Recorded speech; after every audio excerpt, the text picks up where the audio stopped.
A year ago, we surely pledged our love to each other. I decided in my heart to live with this kind-hearted man. However, his attitude completely changed right after the marriage. The loving man he used to be is long gone. My husband no longer sees me as a woman. Now I'm treated just like a housekeeper. All you need to do is listen to me and stay quiet. That's his catchphrase. I wonder how long this life will continue. At that time, I had no way of knowing that a ray of light would shine on me. My name is Michelle Jenkins. I'm 28. I work as a secretary at my father's company while also being a housewife. The company, once managed by my grandfather, was taken over by my father 2 years ago. Being the daughter of a business owner, I've always been kept at a distance. The men who approach me are mostly after money. Of course, I've never really been in love. At one point, I stopped telling people about my family background. That's when I met the man who would become my husband, a man named David. I had asked my friend who introduced us to keep my status as the boss's daughter a secret. David doesn't gamble or smoke at all. He does drink, but never to excess. He was my ideal man. He would tell me he loved me and that he adored me. I thought I could spend the rest of my life with such a man. However, when I decided to marry David, my father said this: "Michelle, it's fine if you marry him, but could you keep it a secret that you're the boss's daughter?" Dad, how many times have I told you? He's a very good person. He's not after money at all. That may be true, but I don't want you to have a hard time because of that. But if a year passes after you're married and David is still the same, let's talk about the company together. You can apologize for keeping it a secret then. All right, if you're that insistent, Dad, I'll do as you suggest. I agreed reluctantly with my father's proposition.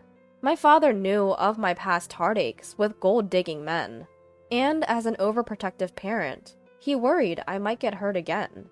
I decided I could share the truth with David after a year, as per my father's advice.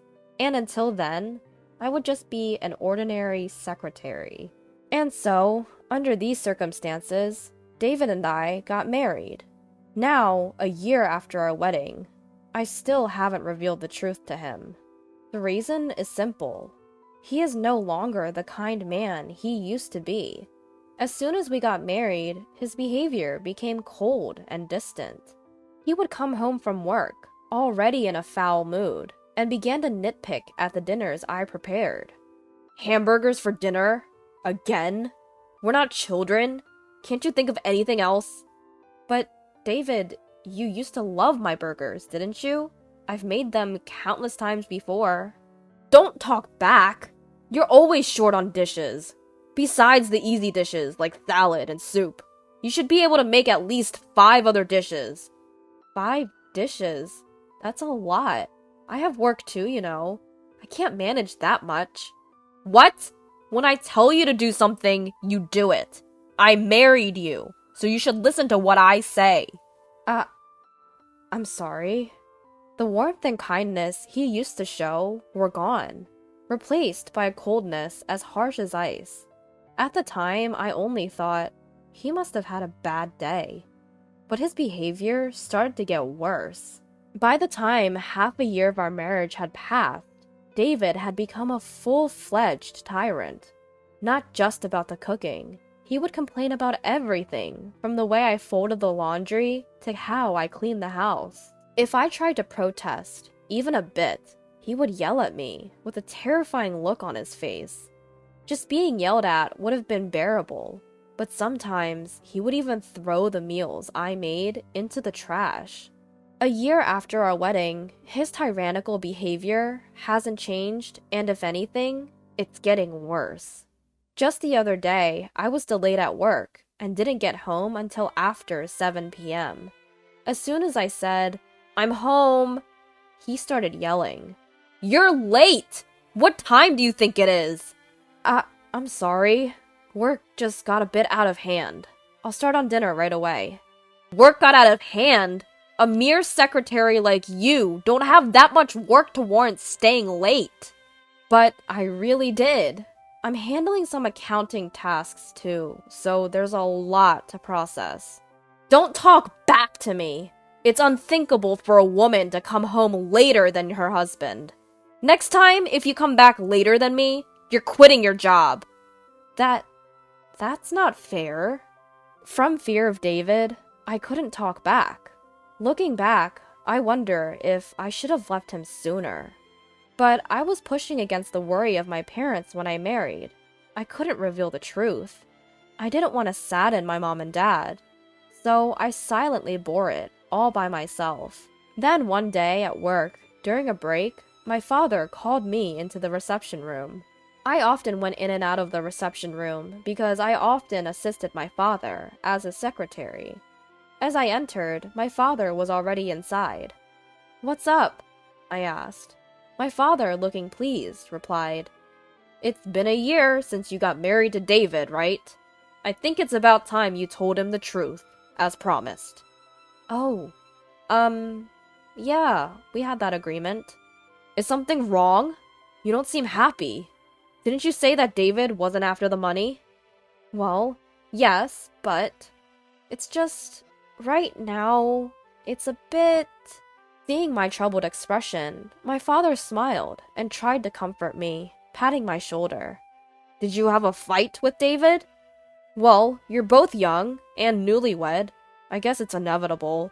My wife and I also had our fair share of arguments back in the day, but look at us now, still happily together. I'm sure you'll be okay, Michelle." "It's not exactly a fight." "Don't worry, everything will be alright. I mean, every couple has their share of arguments, right?" "Well, I suppose you're right." "Anything else bothering you?" "No, nothing really. I'm okay, but I guess I want to wait for things to settle down a bit before I talk to him." "Ha! Well, don't let it get you down too much. A little marital spat is pretty common." It seemed my father thought we were just having a minor argument. To avoid worrying my parents, I hadn't consulted them about my husband up until now. Because of this, my father seemed to believe things were going well between us. "Well, you better make up with David soon." Saying that, my father left the room. Left alone in the room, I was choked with emotions I didn't know how to deal with. I had married David despite my parents' concerns. I absolutely couldn't tell my father about the deteriorating relationship between David and me, but sooner or later, I'd have to talk about it or risk arousing suspicion. To prevent my father from becoming suspicious, I had to maintain my relationship with my husband, somehow. And if possible, I wanted to steer our relationship in a positive direction. That night, I came home on time to talk with David, waiting for him to return. Just as I finished making dinner, he came home. I immediately broached the subject with him. "David, there's something I want to talk about." "Huh? I'm tired, you know." "It's important. Look, we're married, right? I want our relationship to be equal and enjoy our lives together every day." "Equal? Huh? What are you talking about? There's no way you and I are equal." My husband grabbed my hair, yanking it up harshly. "Ouch!" I couldn't help but cry out, but he didn't let go. As if mocking my wincing face, he slowly opened his mouth. "Listen well. I'm the one who did you the favor of marrying you. Be grateful that I deigned to marry a plain and useless woman like you." "Did me the favor? David, didn't you say you loved me?" "Don't make me laugh. I just pretended to like you because you seemed obedient and would be a handy housekeeper." That's not true. You just need to be quiet and listen to me, housekeeper." With these words, he yanked my hair towards his face. From that day on, I gave up hoping. There was no chance of us being equals. And I didn't want to worry my parents, nor could I get a divorce. My appetite dwindled day by day, and I ended up just living with my roommate, my husband. Then one day, while living such a life, I woke up feeling completely exhausted. My head hurts, and I feel a chill. When I took my temperature, it was a whopping 104 degrees Fahrenheit. I forced my aching body to sit up and called out to my husband. "David, I'm sorry, I don't think I can make breakfast today." "What? Why not?" "I've got a fever of 104. I'm in so much pain. Can I just stay in bed for the day?" At this, my husband let out a long sigh and yelled, slacking off chores because of a stupid fever. Get to work, you good-for-nothing." "But, please forgive me. I'm really sick." "Shut up! Stop making excuses. You're just a housemaid. Don't you dare defy your master." "Please, just for today. I'm begging you." He clicked his tongue loudly, swung the door open with a bang, and left the room. Next thing I knew, my hands were shaking, and my body was trembling uncontrollably. I finally realized just how close to the edge I was being pushed. If I continue like this, I'll break down, for real. Continuing to live like this, it'll drive me mad, body and soul. I need to do something, but what can I do? I want to think of a way out, but my fever is making my head heavy, and I can't think straight. Maybe it was because I'd been on edge for so long, but I fell back asleep. Several hours later, I was awakened by my husband's raging voice. "Hey! Didn't I tell you to wake up, you dumb woman?" "Huh?" "David." Outside the window, it was already dark. My fever had gone down a lot, but my body was still heavy, and a faint headache lingered. Despite my state, he vented his anger.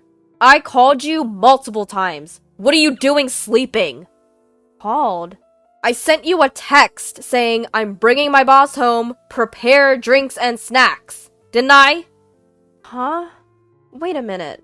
You knew I was sick today, right? And yet you brought your boss home?" "I invited him to continue drinking at home. My promotion depends on this. Get up and get things ready, now!" "No, I can't. I'm still in my pajamas, and I'm not feeling well at all." "Shut up! Just get out here, now!" As he yanked me by the arm and forced me to stand in the kitchen, my husband then hurried back to his boss, who was likely waiting at the entrance. "Sorry to keep you waiting. Please, come on in." From the entrance, I could hear my husband speaking cheerily. "Are you sure this is okay? This late? I'm sure your wife wouldn't appreciate."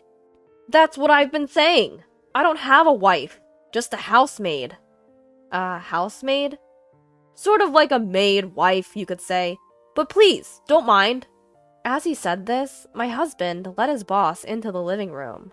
I was in my pajamas, without any makeup, so I bowed my head in embarrassment. "Nice to meet you. My husband is always telling me about you. I apologize for my appearance." "Ah, I'm the section chief, Mr. Smith.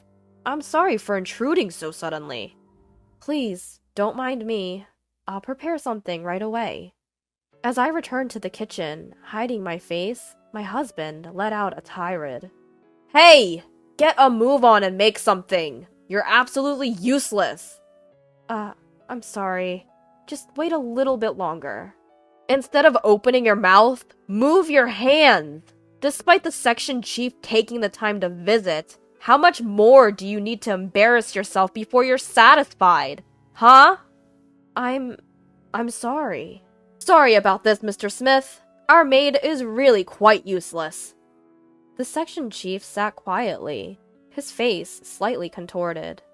Even as I prepared and brought over the drinks and snacks, my husband kept making snide remarks like, "You're really useless." When my husband went to the bathroom, Section Chief Smith started to speak. "Excuse me. There was no way I could ignore him. Although I was flustered, I responded. Yes, is there something you need? You're the daughter of CEO Allen, aren't you? My maiden name was Allen. He was referring to CEO Allen, my father. What? How did you... I had previously visited your father's company regarding a business deal. You served me tea then, didn't you? Wait, you were from that time? I usually attended all interactions with our business partners. Each time I served tea and was introduced as the daughter of Mr. Allen. And Smith, he was one of those people.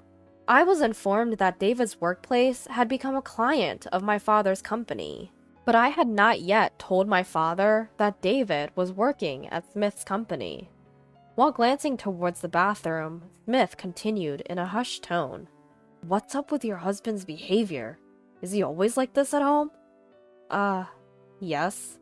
I can't believe what you've been through. Why haven't you told Mr. Allen?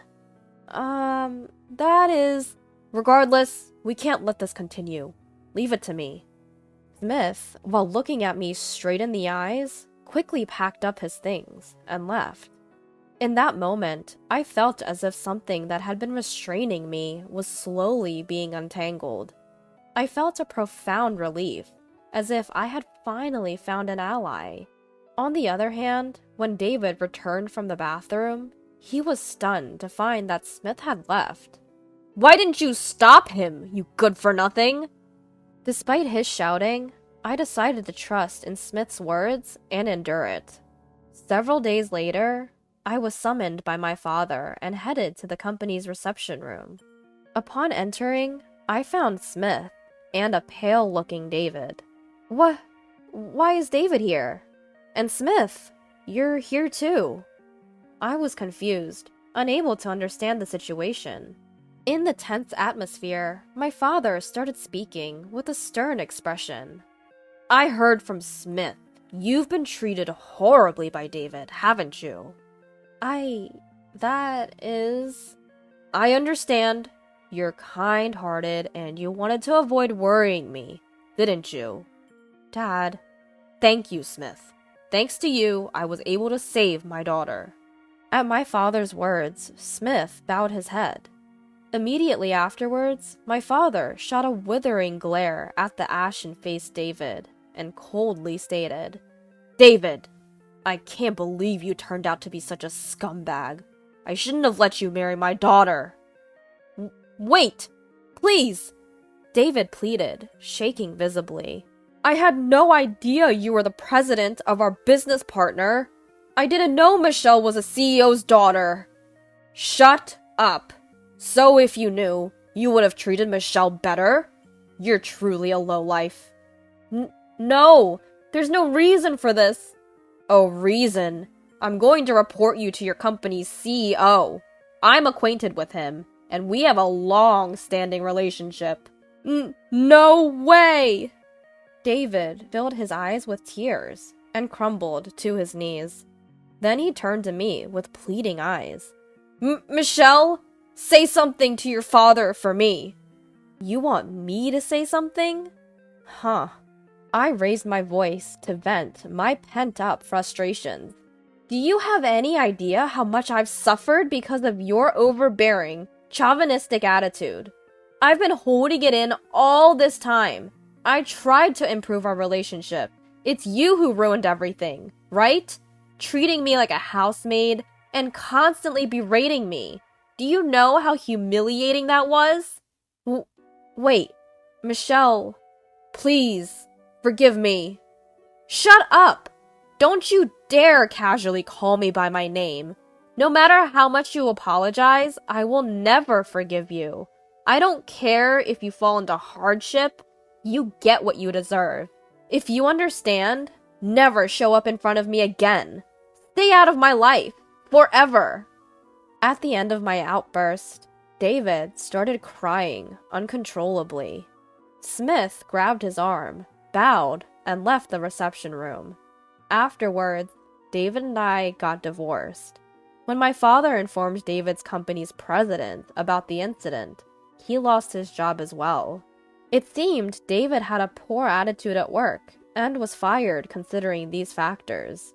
Because he was fired for a valid reason, he didn't get any severance pay.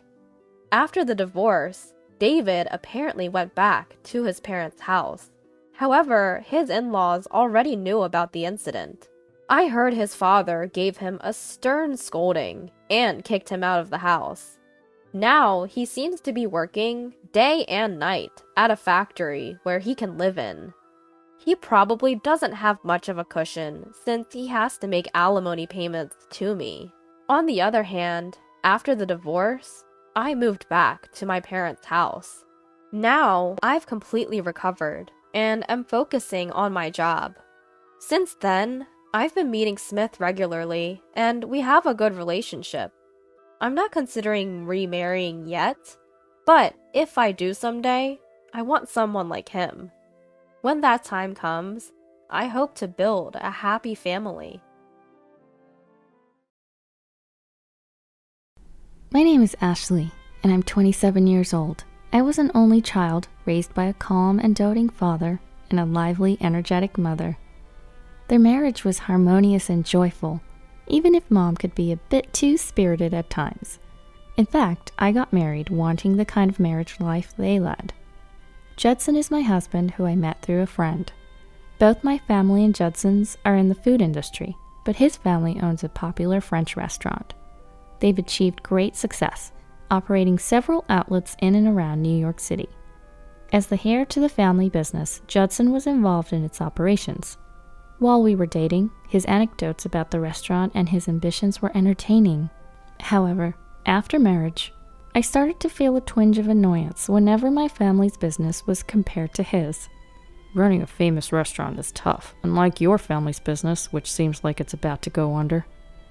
Arguing back was exhausting. My family's restaurant was not on the brink of closure, and if I may say so, it was not Judson who was sustaining his family's business. It was Todd. Todd was Judson's cousin from his mother's side. Orphaned as a child, he was taken in by Judson's family. Judson initially referred to Todd as a brother, but in reality, he treated him like a slave. The reason Judson's family business didn't fail was thanks to Todd's competence and his mother. Observing their family business as a daughter-in-law, it was clear that my father-in-law and Judson were simply arrogant. Without Todd and my mother-in-law, Judson's family business would undoubtedly go bankrupt. Their attitudes towards Todd and my mother-in-law, who were the ones contributing, were arrogant. Judson's logic was that since he had saved Todd from being an orphan, it was only natural that Todd should repay the favor. According to my father-in-law, since my mother-in-law was his wife, it was natural for her to serve him. In other words, they were both just pawns to them. Unlike the haughty father-in-law and Judson, my mother-in-law and Todd were kind. After graduating from college at 24, Todd took on a secretary-like role to Judson. My mother-in-law spoke to me, her face filled with sorrow. Todd would have been happier if he had been taken in by other relatives. My husband forcibly adopted him because Todd seemed useful to him. The kind-hearted mother-in-law was worried about Todd. However, she was frustrated that she couldn't openly defend him in front of her husband and Judson.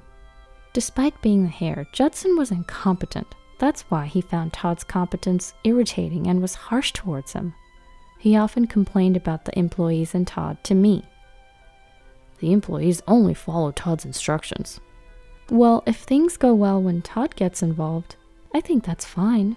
The employees know what they need for themselves too. They show reluctance to follow Judson's orders because they have complaints against him. Todd was struggling to make the employees accept Judson's unreasonable instructions. In fact, Todd and my mother-in-law rarely voiced their opinions. They obediently followed the orders of my father-in-law and Judson. But behind the scenes, they were reworking the foolish strategies of my father-in-law and Judson into appropriate instructions. They were desperately making sure the business didn't fail while saving face for my father-in-law and Judson. That's why the employees respected Todd and my mother-in-law. Since getting married, I've observed Judson, my in-laws, and Todd and came to a realization. My mother-in-law and Todd were wise and competent. They knew that insisting on their way would cause chaos around them. They were gaining the trust of the employees while preserving the dignity of my father-in-law and Judson. On the contrary, my father-in-law and Judson were ignorant and incompetent. They didn't realize that their positions were secured only thanks to the competent people around them. If they were a little smarter, they would cherish my mother-in-law and Todd. They believed they were more competent than anyone else because they were at the top. They looked down on those around them because they overestimated their own abilities. I once told my parents about this when I visited my hometown. My mother said, drinking her loaded potato soup, "Ashley, just get a divorce and come home." My father gave a bitter smile at my mother's active encouragement of my divorce. It was too soon to talk about divorce, as we hadn't even been married for half a year. I was disappointed in Judson and my father-in-law, but my mother-in-law and Todd were good people. I can't just easily get a divorce, I thought, giving a bitter smile. My dad gave a gentle nod, but my mom, sipping her second bowl of pizza soup, suggested, "Well, why don't you get a divorce, marry Todd, and come help us out at our pizza shop?"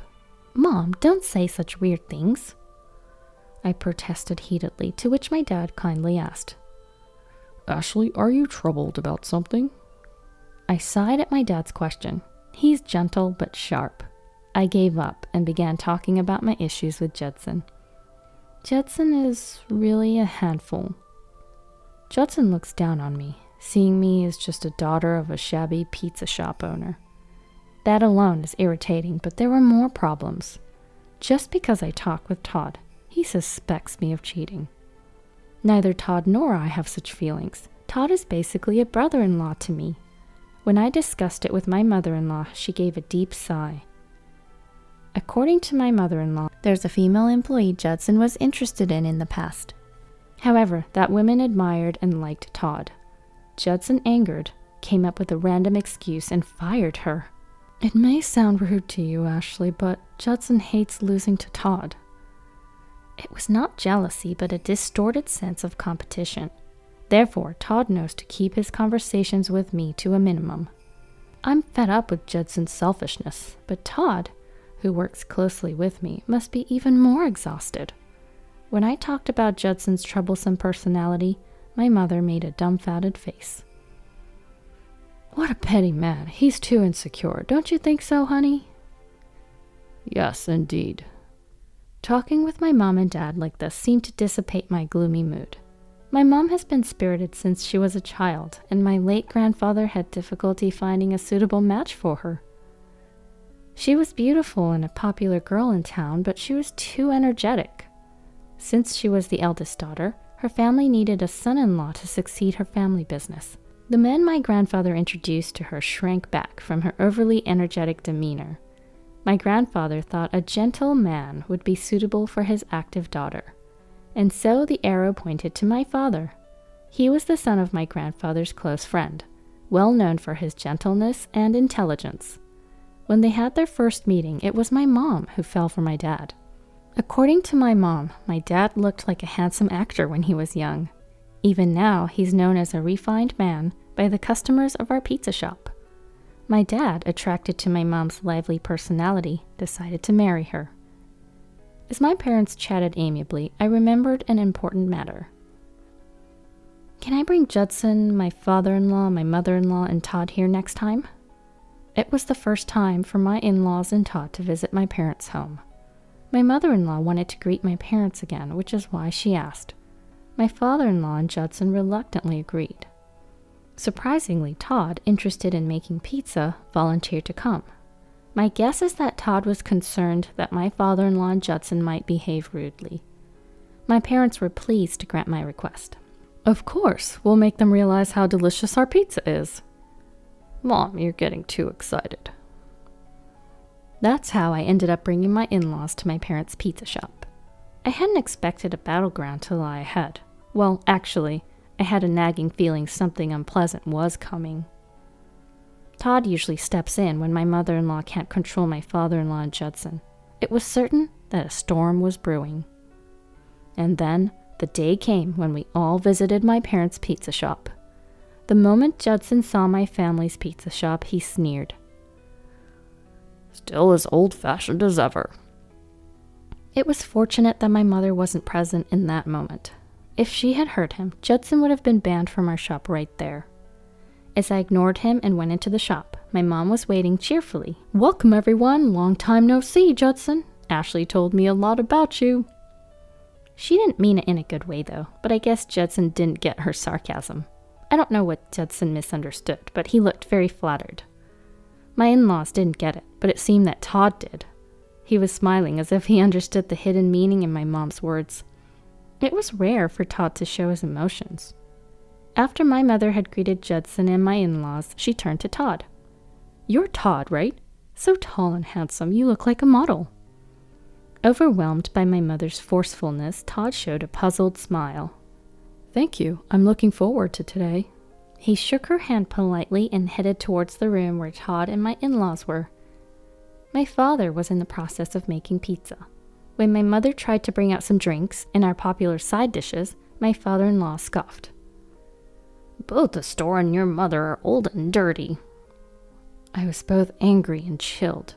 As I looked, my mom was preparing drinks right in front of me. To be honest, I was too terrified to look directly at my mother's face. As I swallowed my fear, I heard a menacing voice. "Say that again?" My normally cheerful mother's voice, laden with quiet anger, was terrifying. Even though my mother-in-law and Todd tried to stop him, my father-in-law spoke again. "Both the store and the old woman running this place are filthy. I think I'm going to get food poisoning." My father-in-law's outrageous words were met with Judson's smirking agreement. My furious mother quietly put away the prepared drinks and brought out a 1-liter bottle of wine. She then sharply said to my father-in-law, "Hey, if you don't want your head split open like a watermelon, get out." My father-in-law was taken aback by her forcefulness, but managed to get out a parting shot. Just like the daughter, the mother is also ugly." As my mother started to swing the 1-liter bottle, my father rushed to stop her. My father tried to defuse the situation with a smile, but it was too late. My father-in-law and Judson spat at the entrance of the shop and left. My mom tried to chase after them, but my father and I desperately held her back. "How dare you call me an old woman? Call me miss!" "Mom, that's not what you're supposed to be angry about." Well, everything he said did piss me off, too. As my father and I desperately tried to calm her down, my mom finally calmed down a bit. My mother-in-law and Todd were profusely apologetic, but these two didn't need to apologize. The problem was my father-in-law's and Judson's condescending attitudes. The whole incident was caused by my father-in-law's derogatory comments about my family's home and Judson's amusement at them. I, too, was seething with anger over the heartless insults. My mother-in-law, noticing my state, spoke to me. "Ashley, I'm really sorry. My husband and Judson, they won't change. You can consider divorce for your own sake." Todd seemed to agree and added his own opinion quietly. "Sis, these incidents will continue. It would be best if you distance yourself." Seeing the regretful expressions on my mother-in-law and Todd's faces, I was conflicted. I could divorce, but I felt sorry for my mother-in-law and Todd. While my father and I were at a loss, my mother spoke up bluntly. "You two don't seem happy, especially Todd. You can leave whenever you want, right?" When my mother asked why he allowed himself to be used by a man like Judson, Todd looked at my mother-in-law. "I'm concerned about my aunt. I can't leave her after everything she's done for me." He felt no gratitude towards my father-in-law and Judson, but Todd was considerate of my mother-in-law. Additionally, he worried that if he left, the remaining employees would suffer due to the selfishness of my father-in-law and Judson. His concern for my mother-in-law and sense of responsibility were what held him back. Hearing Todd's true feelings, my mother-in-law began to cry. She felt guilty that Todd couldn't live freely because of her. As my father and I exchanged confused glances, not knowing what to do, my mother tapped Todd and my mother-in-law's shoulders. "Ha, that's easy. Leave it to me." My mother-in-law and Todd were taken aback by my mother's cheerful laughter. My father seemed to sense what my mother was going to do. I made up my mind too. After discussing what to do in the future, I returned home where Judson was waiting. The first thing I said to Judson was, "I'm cutting ties with your family." I declared our separation, unable to forgive my father-in-law's thoughtless words. Judson laughed scornfully, looking neither hurt nor bothered. He was a man incapable of contemplating an apology. Huh? Alright then, let's divorce. He insulted my family's pizza shop and seemed keen on divorce. I shoved the divorce papers I had prepared beforehand at him, and I gave him my final warning. No matter what happens, don't come crying to me after our divorce. Judson, who didn't seem to understand the meaning, was nonchalant. I'll pay you alimony, you poor pizza shop girl. I didn't need it, but I nodded so as not to arouse suspicion. And so just half a year later, Judson and I divorced. Excluding the presence of my mother-in-law and Todd, 80% of my life was stress. And with my father-in-law's thoughtless words, it became 100%. After the divorce, I returned to my parents' home. About a month later, my ex-father-in-law and ex-husband Judson came to me, pale-faced. My wife and Todd are gone. They left divorce papers and a letter saying they were cutting ties with us. I told my ashen-faced ex-father-in-law. How unfortunate. It's a late-life divorce, isn't it? As I laughed, Judson, even more pale-faced, spoke up. The employees who admired Todd quit. I got betrayed by my brother. As I was astounded by his selfish remarks, a chilly voice rang out. Don't call me your brother only when it's convenient for you. I never considered you my brother. Suddenly, Todd appeared, causing my ex-father-in-law and Judson to be utterly shocked. Then from the back, my former mother-in-law quietly emerged. While my ex-father-in-law and Judson were dumbfounded, my mother made a gallant appearance. These two have been scouted by us, and also we've taken over your French restaurant. My ex-father-in-law broke out in cold sweat at my mother's declaration. My father, observing the situation, modestly smiled. It's nothing like that. Running a pizza shop was merely my hobby. My wife's family owns a group of restaurants, and they were kind enough to accept me as their son-in-law. When he revealed the name of the company, my ex-father-in-law and Judson lost their footing, as they should have.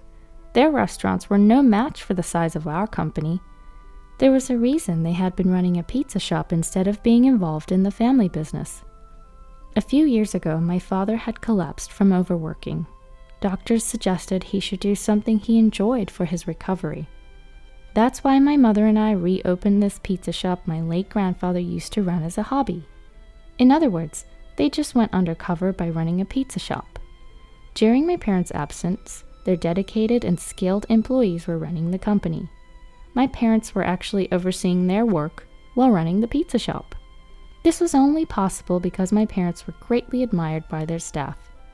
Under my mother's direction, our company took over the restaurant run by my ex-father-in-law and Judson. While they were complacent, the situation had changed. To the stunned ex-father-in-law and Judson, my father calmly said, Based on what I've seen, I've judged that you both lack the abilities to manage a business. The employees have also voiced their concerns with your management skills, so we demand your resignation. Standing next to my father, who was gently issuing a terrifying announcement, my mother firmly said, We're leaving the management of the French restaurant to Todd. Todd, you can do whatever you want with these two. Stew them, roast them, crush them, you name it. Ex-father-in-law Judson protested. You can't do that without our approval. But it was futile. This was not just my parents' decision, but the will of all the employees who were upset with their boss, my ex-father-in-law and Judson. My ex-mother-in-law would now be in a supporting role for Todd, her nephew. In other words, Todd and my ex-mother-in-law now had the right to fire my ex-father-in-law and Judson. Todd exchanged glances with ex-mother-in-law and calmly said, I owe you for taking me in when I was a child. My ex-father-in-law Judson had a moment of hope at Todd's kind smile, but it was fleeting. Todd changed his expression with an icy voice declared, But I have a grudge 100 billion times greater than that. For Judson, it's 500 billion times greater. In short, he would neither forgive nor be merciful. Todd declared that he was stripping my ex-father-in-law Judson of all their managerial authority. Then, my ex-mother-in-law said something even more horrifying. I'd rather you vanish from my sight, but I'll keep you on as low-level workers. Watching this spectacle, I felt a deep realization. People like my mother, who readily express their emotions, are actually much more predictable. Of course, my mother has her limits, but knowing when she'll act on her anger helps me stay mentally prepared. The most frightening are people like my ex-mother-in-law and Todd, who take on a lot of crap until it reaches their limit and goes off. The fact that they can bear insensitive words and deeds is proof of their strong core and kindness. My short-sighted ex-father-in-law Judson had underestimated these two, and the situation had turned for the worst. It wasn't just the divorce with me, they had lost valuable human resources. Foolish people take for granted that kind people will forgive whatever they do. As a result, those who've reached their limit of patience have revolted, deemed unfit as managers, being turned away even by their close relatives. My ex-father-in-law and Judson were ousted. Working under Todd was humiliating for Judson, and he started crying. My ex-father-in-law yelled at Todd, calling him ungrateful, but it was too late. Although Todd holds a debt to gratitude, he harbors a grudge 100 billion times greater. Watching my ex-father-in-law Judson slinked away in retreat, I said, "The mouth is indeed the gate of the evil." At my words, my father smiled. Angering your mother was the end of their luck. As I observed my softly smiling father, I thought, it was him who went off, though. My father is a devoted husband to my mother, a man who would not hesitate to bring ruin upon those who dared to insult his beloved wife, all with a smile on his face. Afterward, my ex-father-in-law Judson disappeared, having received some severance pay. It must have been humiliating for them to work under my ex-mother-in-law and Todd's surveillance. Although they should have quit, they used their severance pay to start a new business, which ultimately failed. The French restaurant was actually expanded by my ex-father-in-law's parents. My ex-father-in-law never had the skills to expand his business. Now, my ex-mother-in-law and Todd are managing the French restaurant entrusted to them. They were excellent managers who gained the trust of their employees. Todd, always quiet, had gradually become more comfortable with expressing his emotions. After telling my parents that I wanted to enjoy working in the pizza restaurant for a bit longer, I continued to work in the food service industry, something I've done since before I was married. I worked together with my colleagues who I had known for some time. One day, on my day off, I went to my parents' pizza restaurant and saw my ex-mother-in-law there. She seemed to be consulting with my mother about something. I asked if anything had happened to my father, to which they informed me, Todd is about to turn 25. He's upset about being so focused on work and not having a girlfriend. You shouldn't have to worry about that. I sighed, but then heard my mother's lively voice. There are countless girls who would want to marry a handsome and good man like Todd. I realized, then, that my mother was enthusiastic about introducing him to potential marriage prospects. But Todd might already have someone in mind. I was worried that they were being too forceful by arranging a meeting without asking him first. When I appealed to my father about it, he just smiled. Then I heard my mother calling me. Looking at my face, she smirked. You've been listening to our conversation, right? Yes, I was, but Mom, you can't just set up a marriage meeting without asking Todd first.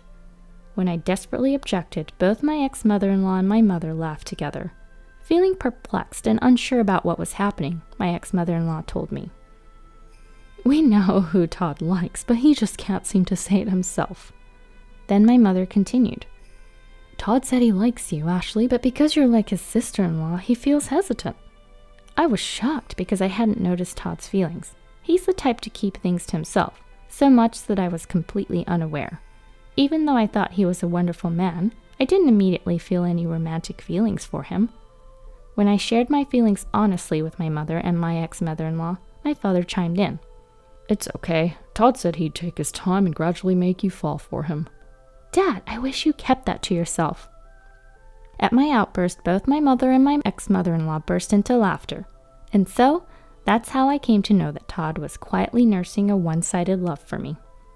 I knew it would take forever for Todd to confess his feelings for me, so I asked him out first. Looking back, it was a clever strategy on Todd's part. Although we started off as a couple, I later asked him when he had started developing romantic feelings for me. At my question, Todd just smiled enigmatically. He never answered my question, but after 2 years of dating, we got married. In hindsight, my calm father and thoughtful Todd were quite similar. Only later did I laugh at the realization that my mom and I had similar tastes when it came to men. Our hotel is reserved for celebrities. If you are poor, Please do not come. Please leave, the manager stated flatly. Because of their appearance, guests at a 5-star hotel are treated with suspicion. I was reminded of this the next day. But the manager is still in the dark. He still doesn't realize how powerful my in-laws are and how unhappy he'd be in the future. My name is Maria, and I'm a 32-year-old housewife. I do not yet have any children. Stephen, my husband, and I met while I was working part-time at a supermarket. I knew he had to be a nice young man from the start of our relationship because he has a calm and elegant personality. However, I was taken aback when I visited his parents' house to talk to them about the wedding. Their house is so large that it looks like a school playground, and a heavy gate has been installed. It's so big that the block wall extends all the way around the house, making it impossible to see it. A more surprising scene unfolds once inside the gate. A magnificent country estate, resembling a luxury villa, stood at the end of the long stone pavement. A garden appears to have been attended by a gardener next to the house. I could even see what appeared to be a swimming pool and tennis courts beyond that. I couldn't believe what I was seeing and wondered why I had come.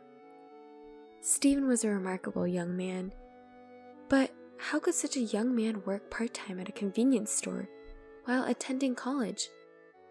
I had no idea. Stephen claims that his family members are all presidents of top companies.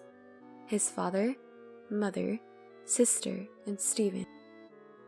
While there have been reports of celebrities sharing their family businesses with family, this is not the case with Stephen's family. They're all accomplished entrepreneurs who grew their own business. Stephen followed their footsteps, receiving the bare minimum in tuition fees and supplementing with part-time work. Because of this, I was able to meet Stephen. He started his own business with the money he earned from his part-time job and is currently trying to expand it. My family consists of a commoner father who works for a company, a housewife mother, and a brother who also works for a company. I felt like backing out, wondering if I could actually be his wife. Stephen, on the other hand, was not worried. Your openness and cheerfulness attracted me. You're the only person I want to spend the rest of my life with. I decided to trust and follow him. What about my family-in-law? My heart was almost broken with worry, wondering if they would be let down by a commoner like me. The member of my in-laws' family who greeted me were extremely friendly and warm. They welcomed me with open arms, saying that Stephen had brought a woman home for the first time. Particularly, my father-in-law appeared to like me. Maria, you have very beautiful, clear eyes. Your behavior indicates that you were carefully raised by your parents. Stephen's vision is correct. My mother-in-law and sister-in-law were both extremely gentle and kind, and by the time we left, we had completely opened up and became good friends. My parents also liked the gentle and calm Stephen and agreed to let me marry him right away. We were married after the conversation went smoothly. Stephen had just started his business, and he wanted me to quit my job and become a full-time housewife to support him. We bought an apartment near my in-laws' house and are enjoying our newlywed life, having dinner parties and barbecues at my in-laws' house on occasion. My in-laws are extremely busy, so we have a live-in nanny. She's in her 60s, but they treat the nanny as if she were family, and I am impressed by my in-laws' kindness. I was having a good time knowing that I should be myself without being intimidated by my celebrity in-laws. 3 months since our marriage, we decided to throw a party for my father-in-law's 60th birthday. Stephen and I were going to arrange the hotel because my in-laws had taken such good care of us at the wedding. However, because my husband is working, I will be doing the actual work. I discussed it with Stephen. Your dad likes you a lot, so you can do whatever you want. I don't think he has a preference. so I'm confident he'll be content anywhere and with anything. The most difficult part is saying that I should be able to do whatever I want. When I spoke with my friend, she advised me to look for a high-class hotel if the president of a prestigious company is staying there. I found a 5-star hotel near my parents' house. Of course, because I have no ties with fancy hotels, I have never visited. Well, I assumed it had to be a good hotel, but I figured I'd have to see it for myself. First, I decided to check out the hotel. I was nervous about going alone, so I invited my best friend from high school to accompany me. I was impressed by the restaurant's extremely polite and courteous service when I called to make a reservation for lunch. This is a 5-star establishment. I thought I was dressed rather formally and nicely for a first-class hotel. I wore a white blouse with a black tight skirt and black pumps. My friend wore a nice flower print dress and pin-heeled boots as well. I felt happy and excited, as if I were about to embark on a trip. I had no idea I'd have such an unbelievable time there. I drove there in my car, which I've had since I was single, and was directed to the hotel parking lot at the roundabout in front of the entrance. The person who gave me directions was very pleasant and polite. At the time, I noticed a man in the lobby staring at me with a stern look. He wore a fine suit and stood tall and straight, his hair neatly parted into a parted style. He appeared to be a hotel employee, but we didn't recognize him. I was perplexed as to why he was staring at us so intently. There was a line of luxury black cars in the underground parking lot, and my car looked out of place. Some people were coming in chauffeur-driven cars and having their doors open for them, as I had noticed earlier at the roundabout, which made me feel a little self-conscious. I considered hailing a cab, but that would have been a waste of time because I wasn't far from home. The person who had just stared at my friend and I approached us as we entered the hotel. "You don't seem to fit in with this hotel. Can I assist you?" He said it politely, but I felt he was being very rude with his words. "I had made a reservation here for lunch. What do you mean by unsuitable for the hotel?" I inquired. The taller man continued to speak while looking down at me from above. "You came in a very ordinary car, but no one drives that kind of car in this hotel," the tall man continued. "Your clothing is also very..." He laughed when he said that. My face began to turn red. What a snobbish attitude. My best friend was unable to look at him, so she looked down. Normally, someone might become embarrassed and leave. I have a strong temperament, despite the fact that I appear to be a quiet person, and I wanted to know who was saying these hurtful things about me. I was curious as to who this rude person was. "Are you employed by this hotel?" I said, glaring at him.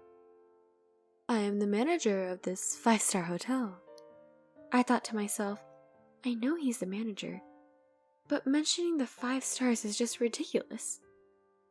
I had a thought, but did not express it aloud. His response irritated me greatly. "Does this hotel judge its guests based on their cars and appearance, and change its attitude depending on who they are?" I responded without giving up the fight. The manager sniffed and snorted in response.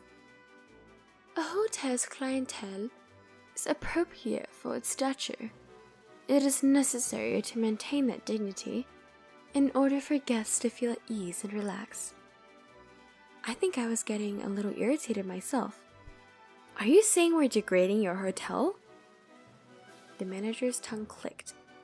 I felt bad for my friend who I invited, and I considered canceling the reservation and returning home. Then, an elderly hotel employee approached me and asked, "Ma'am, may I assist you?" When I told him I had a lunch reservation, he bowed to the manager and said, "I'll take you to the restaurant." He accompanied me to the restaurant. The manager gave me a bitter look, as if he still had something to say to me. The hotel employee who showed us around was pleasant, unlike the manager. "You've come all this way. I'm sorry you've had such a bad experience.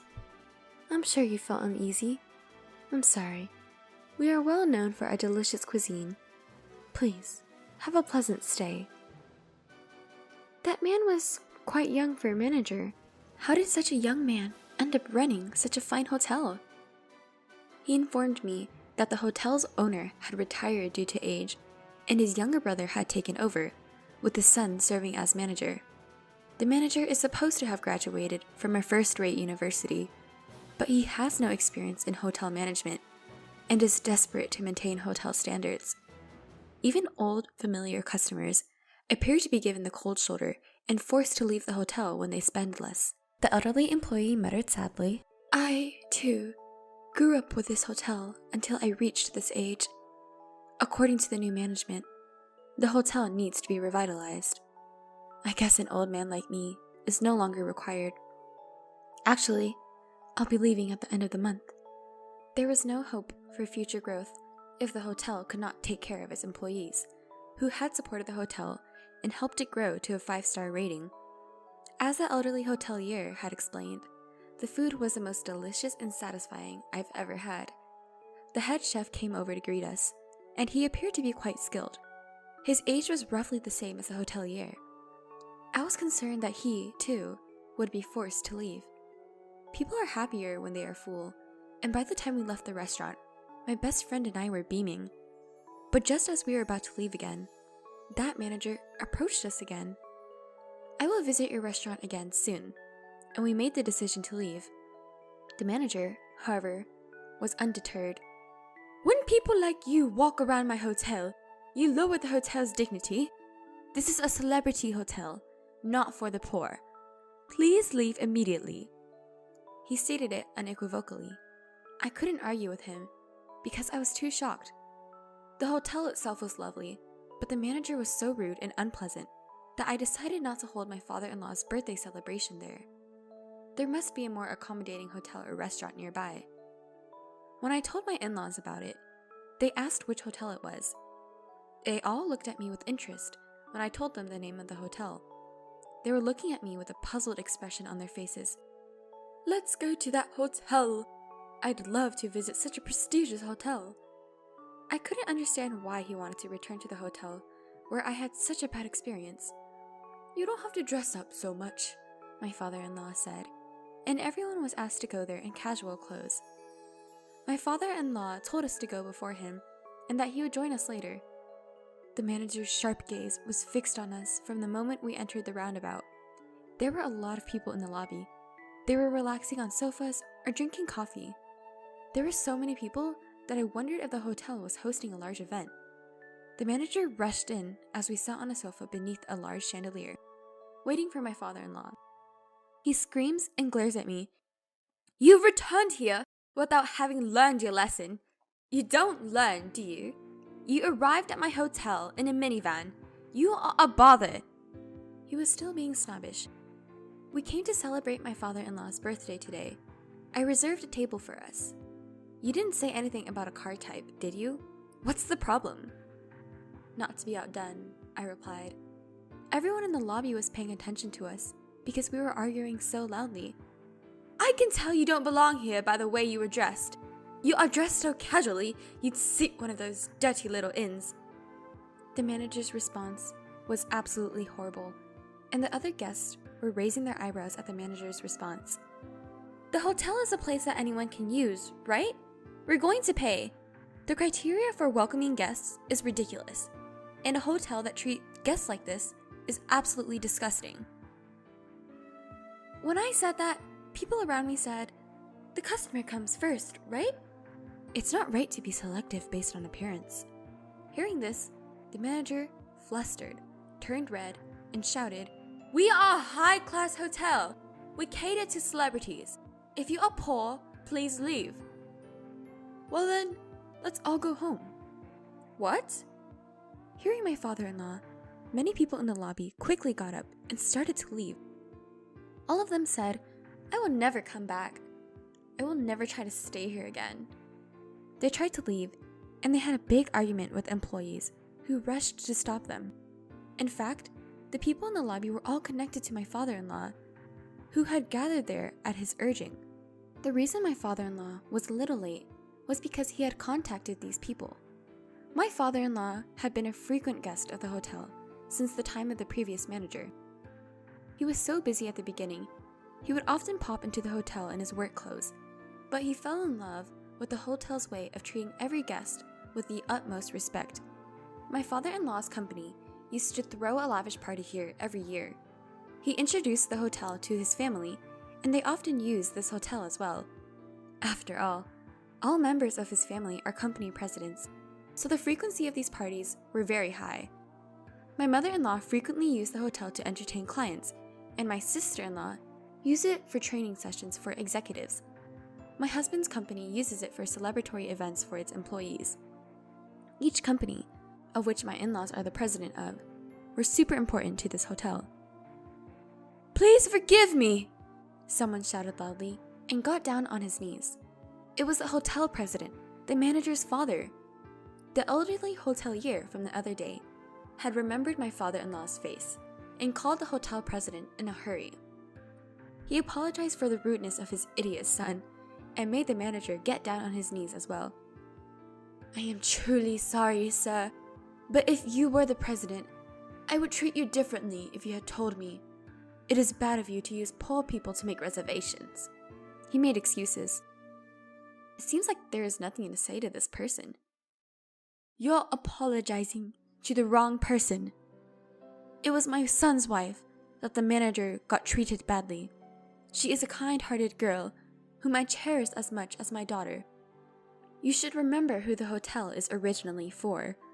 I have gratitude to your predecessor here, and I had been very close to him, but now it is time for me to end it." We left that 5-star hotel.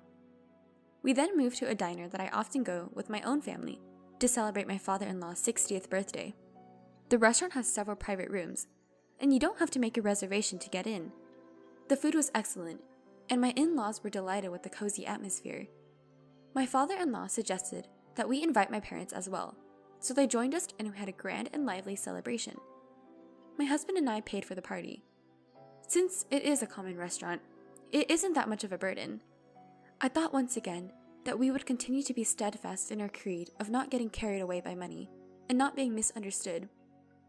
Later, according to a rumor, the manager was fired and forced to start again as a cleaner. However, it was difficult to regain the reputation that once fell to the ground, and 2 years later, the hotel was closed. The next time I passed the hotel, the glass was broken, the tables and couches inside were piled up in front of the roundabout, and it had turned into a wasteland. The hotel's traditions had been shattered by a single misguided person. My father-in-law, who originally grew up in a typical family, and I get along very well, and I enjoy spending time with my husband and my in-laws. Now that we know I am pregnant, everyone is looking forward to it. You don't have a ticket? Poor people like you can't possibly understand music. I found myself at a classical concert venue thanks to my father-in-law and mother-in-law, yet my ticket was mysteriously missing. How dare a poor person like you try to be in the same place as us? Go home. I was clearly being discriminated against, but the person who reached out to help me was my mother-in-law. Little did my sister-in-law know, she was about to hit rock bottom. My name is Betty. I fell in love with music at a young age. Being surrounded by the music I love was always a joy, but due to my shy and reserved personality, I never really played with others. I just play alone with toy instruments.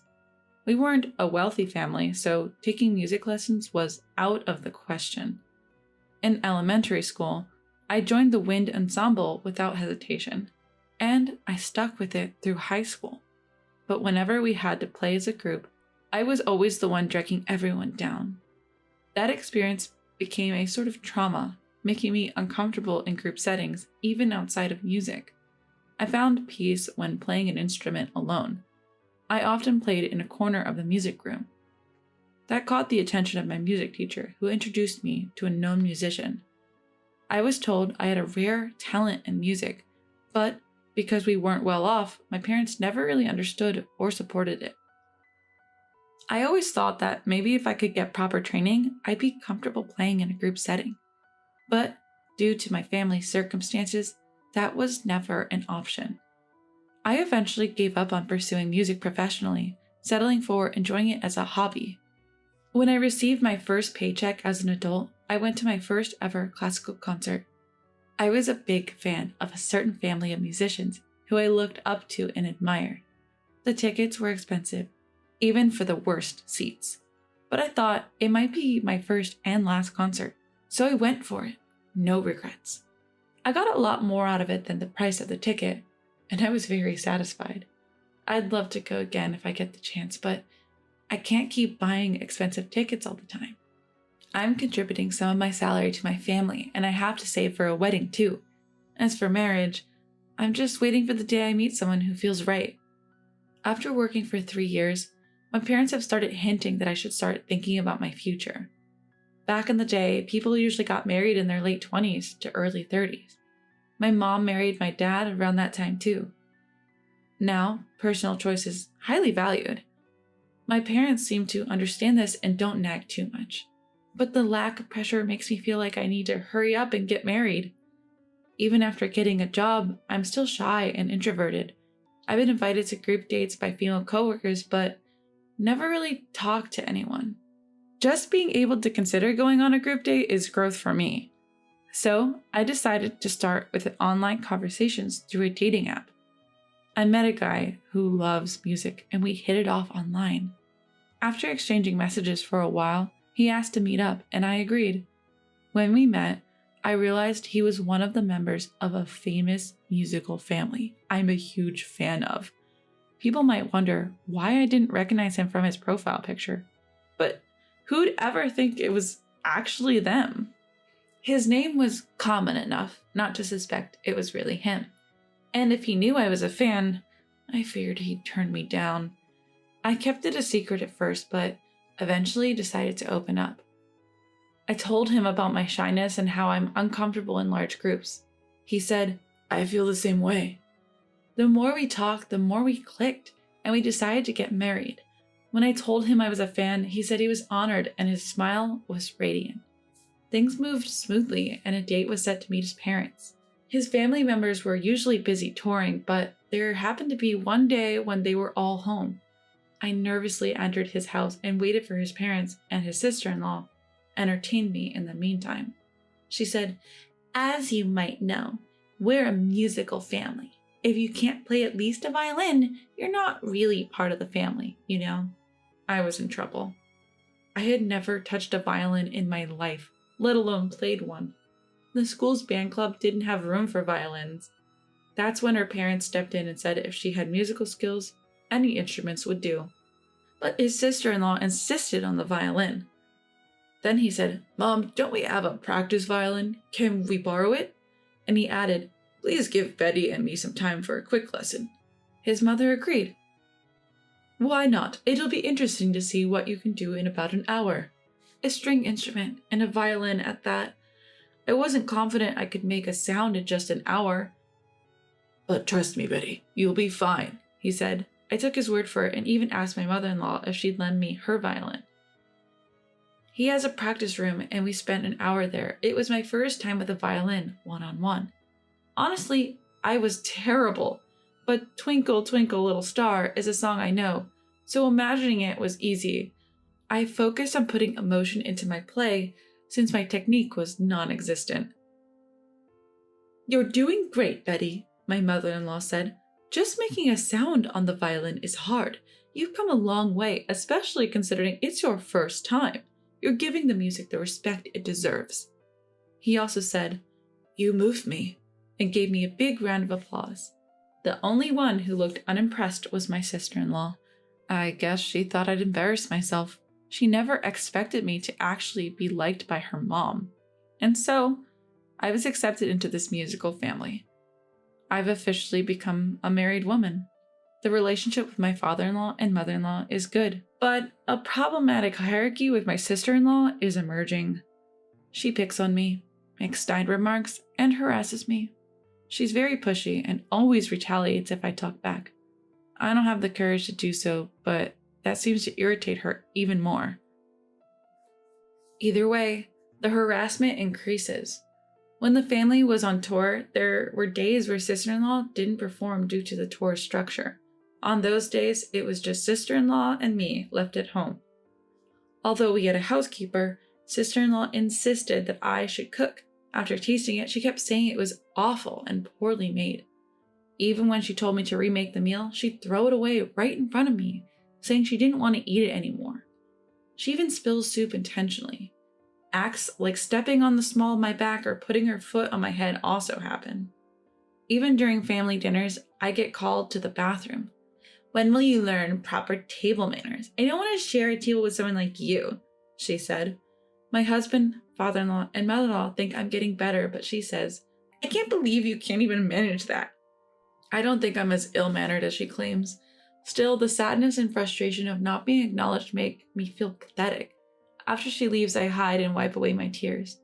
Then my husband comes and says, I was worried when you didn't come back. Wait, why are you crying? Is she giving you a hard time? Don't hold back, tell me everything. What a sweet man. I almost said, actually, but I heard the joyful laughter from the family gathering and I didn't want to upset him, just for me. If I could be patient, wouldn't it keep the peace? No, it's not like that. I get along with her, I said. But you were crying. I was just so happy to be married and accepted by everyone. I couldn't help but cry, I said. My husband seemed to ponder briefly but soon agreed. Yeah, you're right. He then took my hand saying, let's continue with dinner, and led me back to the dining table. It looked like we'd finally get some downtime from my father-in-law and mother-in-law. They even suggested going to a classical music concert as part of welcoming me. Listening to various performances and interpretations from different conductors can be enlightening. They asked me which concert I'd like to attend. I recommended one that my father-in-law and mother-in-law had previously enjoyed. We found out that they could possibly get tickets through a connection they had. However, my sister-in-law says she wants to handle the tickets. She claims she has some pull with the people involved. On the day of the event, we arrived at the venue and my sister-in-law heads over to the staff entrance. After a brief chat with the staff, she comes back with something that looks like tickets. One by one, she hands out the tickets to everyone. However, there was no ticket for me. People who are broke wouldn't understand music anyway, right? Excuse me? You and I are in different levels. Know your place. Now go home. You don't belong here. My husband offered to ask if any spare tickets were available. However, I didn't want to worsen my sister-in-law's mood and make things uncomfortable for everyone else. So I decided it was best to leave and started pulling my husband away. Wait, Betty, you're not the one who needs to leave. It's her who's always mistreating you. Mother-in-law, who had been silent, pointed at sister-in-law. Why me? Listening to music has nothing to do with being rich or poor. People have their own ways to enjoy it. It's not for others to interfere. Mother-in-law scolded sister-in-law, who had always been cold to me. You think I don't know? It's obvious something's been going on behind my back. That's not true. Really, I find your envious heart far more impoverished. Then my brother-in-law chimed in. Aren't you always sleeping through concerts? It seems you're oblivious, but it's glaringly obvious. Brother-in-law chuckled. Sure, sister-in-law graduated from a music conservatory and has some awards, but she became complacent and stopped improving. You have to practice your instrument every day, otherwise your skills deteriorate. If you're going to talk about what music is, then you should first strive to be better yourself, said brother-in-law. Brother-in-law regretted that he couldn't be straightforward with his wife about her lacking skills and attitude as a musician, but doing blatant harm to his brother's wife was something he couldn't stomach. You have neither awareness nor ambition as a musician. I think it's time for you to leave our family. I'm tired of supporting someone who shows no promise of growing. There was a good opportunity to say it. You're one to talk, old lady. Your music sense is so outdated. I can't even listen to it. It's the sound of someone who caters to the poor, so of course I'd be thrilled to leave this awful musical family. Sister-in-law's strong words continued. She declared she would go solo, make a fortune, and show everyone. I thought people like her were incapable of self-reflection, but I didn't expect this level of rage. In the end, she stormed off, throwing a concert ticket on the ground. Mother-in-law picked it up and handed it to me. Let's go. She took my hand and we started walking. My second experience with a classical concert was truly moving. Different musicians and conductors bring a unique vibe and structure to the same piece. I wondered why the same piece could sound so different. I discovered new interpretations and learned so much. My mother-in-law seemed to notice my enthusiasm. After, the tension between my brother-in-law and sister-in-law reached a boiling point. Attempts to compromise and start anew failed, leading to their eventual divorce. My former sister-in-law hastily organized her solo concert. Ignoring advice, she overconfidently rented a venue that holds 5,000 people. Even popular classical concerts rarely fill such large spaces. Unsurprisingly, tickets didn't sell, and she ended up buying many herself to make the hall look less empty. Merchandise sat unsold, leaving her with an overstocked warehouse. Her second solo concert was equally dismal, attracting only a handful of attendees. Lacking both talent and a likable personality, she was unpopular. Online criticism abounded. Unable to pay her staff or cover other costs, she quickly sank into debt. Attempts at street performances were met with comments like, "You're terrible, stop annoying us," and even resulted in water being thrown at her. On my end, my mother-in-law suggested that I should get professional music training, given my apparent talent. I was both surprised and delighted by the suggestion, though I felt it was a little late to start learning an instrument. But it felt like an opportunity I had given up on was presenting itself again, and I couldn't believe it. I was told the choice of instrument was up to me. I'm considering the violin, especially since my husband has been helping me with it. My mother-in-law found a top-notch instructor who has nurtured many skilled violinists. I even began accompanying the family on their concert tours and helping out behind the scenes. Every day feels blissful as I spend more time with music and feel myself improving. My current dream? To perform a solo accompanied by my husband on the piano. Approaching 30 and desperate to get married, I was constantly asking friends, "Don't you know any good guys?" That's how I met Jeff, through a friend of a friend. We dated for just under a year and decided to get married. But 2 months into our marriage, I had reached my breaking point. I wanted a divorce as soon as possible. There were some red flags while we were dating, but my desire to get married was so strong that I ignored all of Jeff's flaws. I was the epitome of hindsight is 2020. My name is Olive. I'm 29 and I work as a nurse. Jeff, who was 8 years older, is an incredibly vain and dishonest man. First of all, he lied about his job title. Jeff was just a supermarket clerk, not holding any position he claimed. I don't mean to be judgmental, but he told me he was the store manager. And since he was 37, I believed him. But the lie was exposed when we were deciding on wedding guests, and he said, "We have to invite the store manager and assistant manager." What? You said you were the store manager, right? When I asked Jeff, he casually revealed, "I never said that. I said I want to be the store manager, someday." Exposed, quietly. What's that? You were lying? I was quite shocked and felt betrayed, but the wedding venue was already booked, and we had met each other's families. "If you don't like it, that's fine. We don't have to get married," Jeff threatened, and I regret saying, "No, let's get married." "You didn't fall in love with my job title, but with me, right? The details don't matter, so just follow me." Is that so? Jeff was trying to act cool, but frankly, he looked foolish. If that's the case, don't lie about being the store manager in the first place. I wanted to point that out, but I kept quiet to avoid a fight. The next lie was about our house. This lie led to us living with Jeff's family. Since Jeff and I were both living with our parents before marriage, I suggested, let's build a house halfway between our parents' homes. I had a strong desire for a new single-family home. I grew up in a run-down rental house, and I wanted my own home after getting married. I had been saving diligently for that. Jeff agreed immediately, so our dates often involved visiting housing expeditions, and we met with many real estate agents. But when it was time to narrow down our choices, shall we go with the place we saw last week? Being near an elementary school is good, right? When I asked, Jeff said, "My sister says living near an elementary school is noisy. She wants to be near a convenience store. And my mom wants to be near a hospital. My dad just wants the place to display his puzzles." What? Why are your sister-in-law, mother-in-law, and father-in-law's wishes coming to this? I was surprised because I thought Jeff and I would live alone. What? You knew this all along, right? I'm the eldest son. We're building a new 2-family house. So of course, the family will live together. This was news to me. I had been talking about a home for just the two of us, and I thought Jeff had agreed. If you're going to say that, I'm the eldest daughter and my mom is alone at home. Jeff's house has both his father and mother, right? You're a woman and I'm a man. Our positions are different. Besides, your mother has accepted that her daughter is getting married. That's true, but I didn't hear about that. I'm an only daughter, and I was initially worried about my mother living alone, so I wanted to marry, but I couldn't find a man who met my conditions. My mother told me, I'm fine, so think about your happiness first.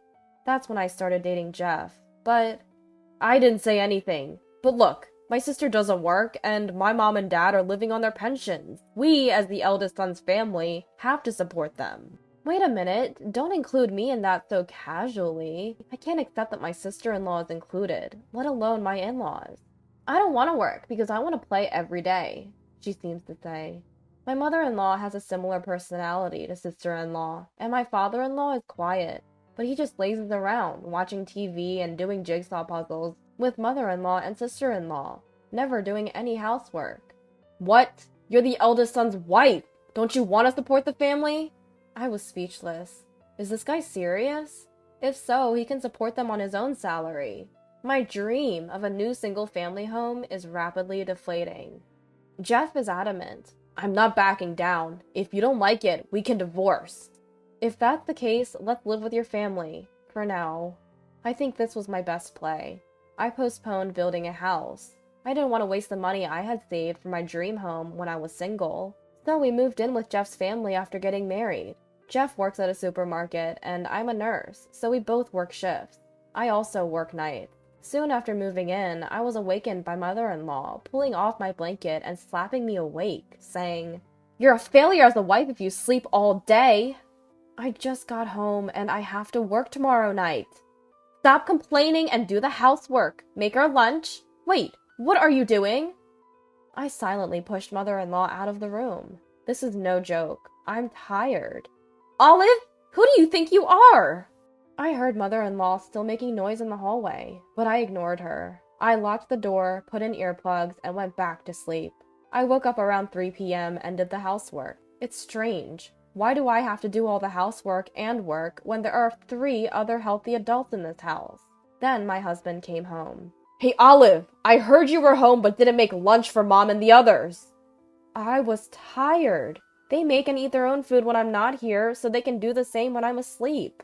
Jeff scolded me while his parents and sister-in-law watched, smirking behind him. What about your work? You said you were working until tonight. I left early because my sister called about a family emergency.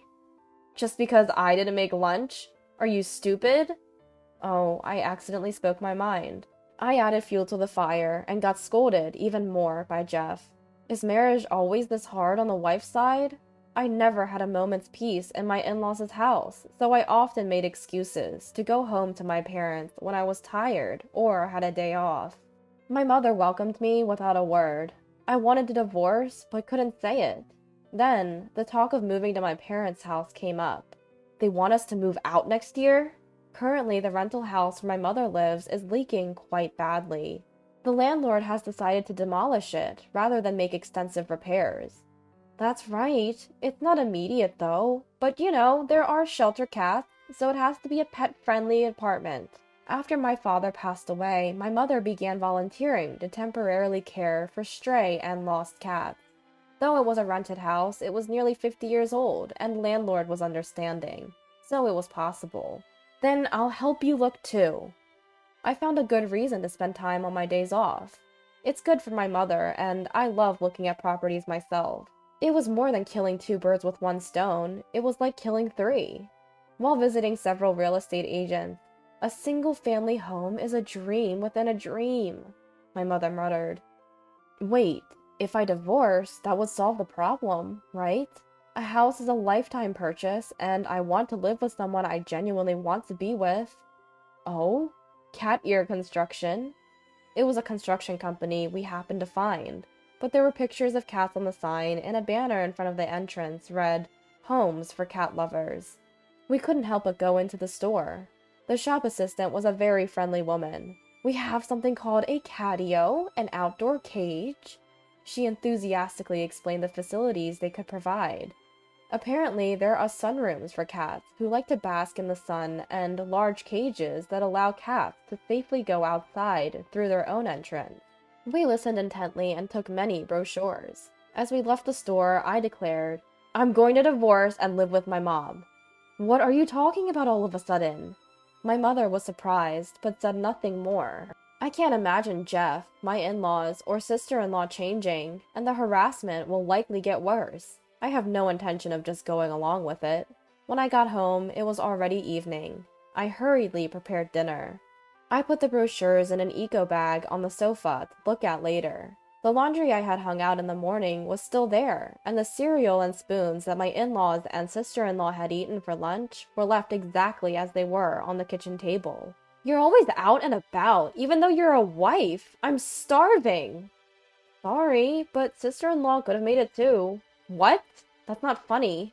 Sister-in-law was pouting angrily, but I decided not to care. We'll be strangers soon anyway. When my husband came home late, he yelled, "Hey, there's only $700 in the joint account for this month's living expenses." "Oh, sorry. There was some office trouble and my salary is delayed," I lied.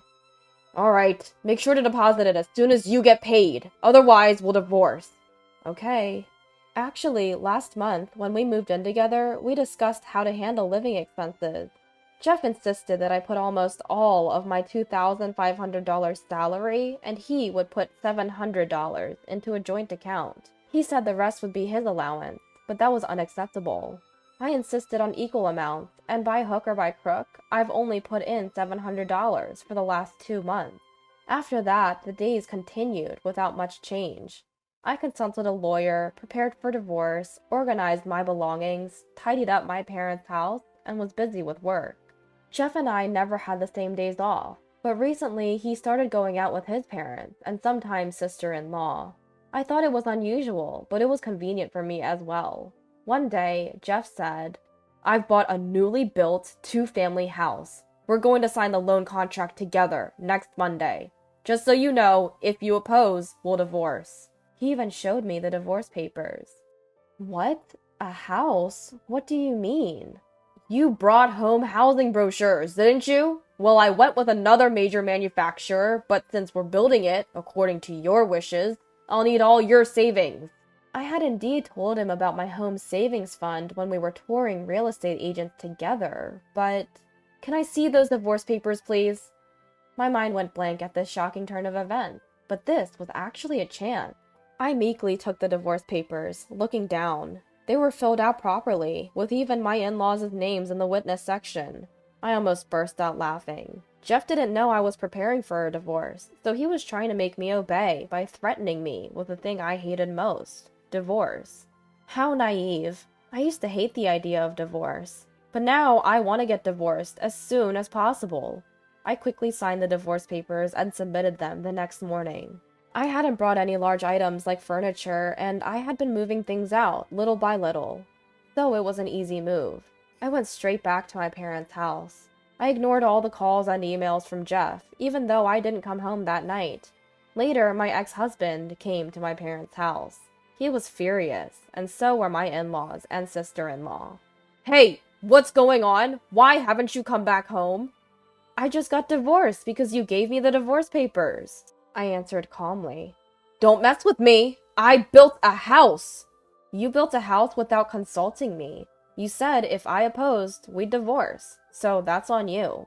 Perhaps because we were at my parents' house, mother-in-law was more subdued than usual. "Olive? Jeff must have been joking." Joking with real divorce papers is in very poor taste. I'm getting divorced because our personalities don't match at all. That's the #1 reason for divorce. Sister-in-law also screamed, "We'll be in trouble without you! Who will pay the living expenses? Who will pay the mortgage?" I replied, "Well, that's for your family to figure out. I'm a stranger now. Why do I need to take care of a healthy sister-in-law in the first place?" Father-in-law didn't say anything, but glared at me. "I never thought you were such a cold woman," Jeff said. "Oh, that's what they call a difference in values. See? Another perfect reason for divorce," I teased. When I consulted with my lawyer, I was told that it's not easy to get a divorce based solely on personality differences or differences in values. However, in Jeff's case, he lied about his profession and income, and his usual behavior was nothing short of moral harassment. He unilaterally tried to make me pay all the living expenses. The last straw was when he bought a 2-family house without my consent and threatened me with a filled-out divorce application. The reasons for divorce were clear. I won't accept a divorce.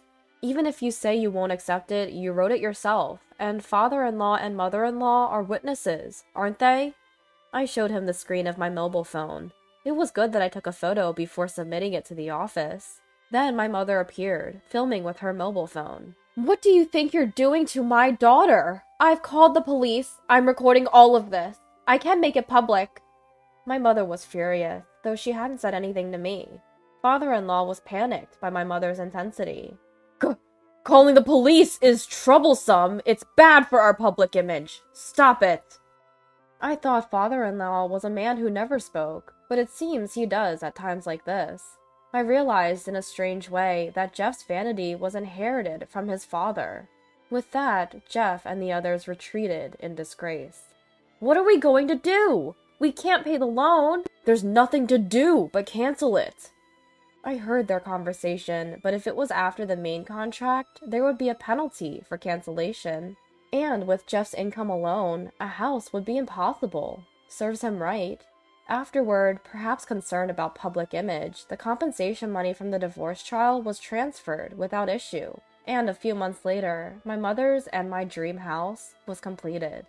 A newly built, single-family house by Cat Ear Construction, perfect for our rescue cats to live comfortably.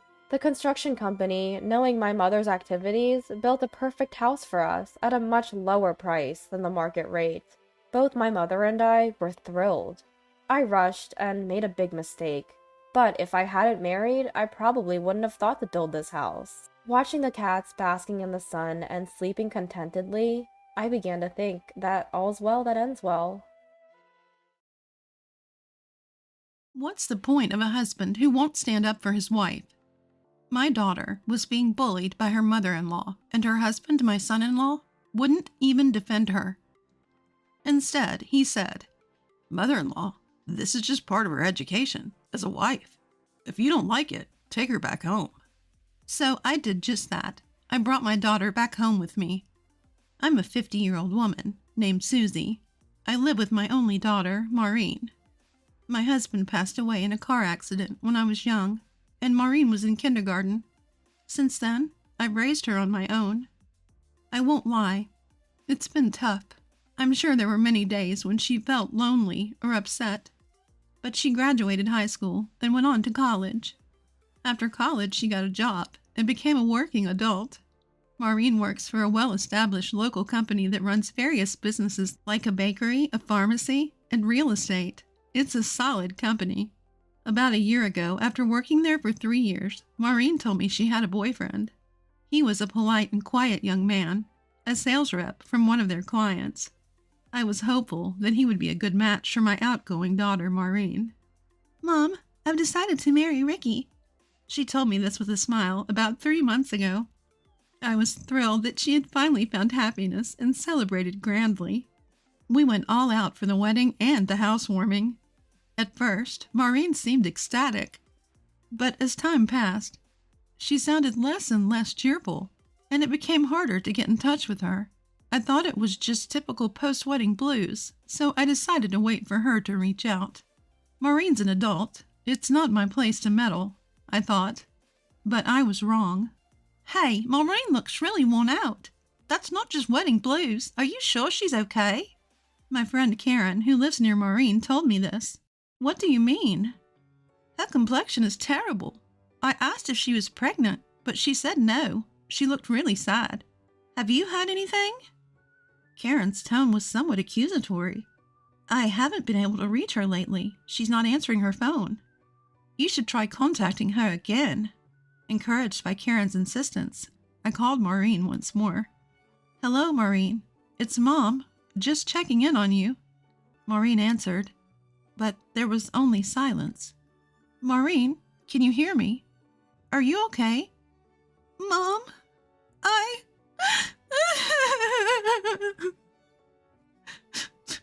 Maureen broke down crying on the phone. Maureen, are you okay? Mom, I'm not okay. Hearing that Maureen wasn't doing well, I regretted not visiting her sooner. I've been so wrapped up in work that I've neglected her. But Maureen always put on a brave face for me, always cheerful. Now she's in tears, saying she's not okay. I held back my emotions and rushed to Maureen's side. Maureen, Mom's here. Mom, When I saw Maureen, she looked worn out, a shadow of herself from just a few months ago. What happened to you? I hugged Maureen and rubbed her back. Seemingly relieved, Maureen began to speak through her tears and sobs. Ricky's parents are bullying me. They say I'm uncivilized because I was raised by a single mom, so they're disciplining me. I looked at Maureen's hands. Her once beautiful fingertips were now cracked and sore. This is terrible. They tell me to wash dishes with cold water to save hot water. They even tell me to hand wash clothes before using the washing machine. What? Apparently, her mother-in-law insists that Maureen hand wash her clothes as a pre-wash. And I have to mop the floor every morning. Fuming, Maureen added, What hurts the most is when they badmouth you, Mom.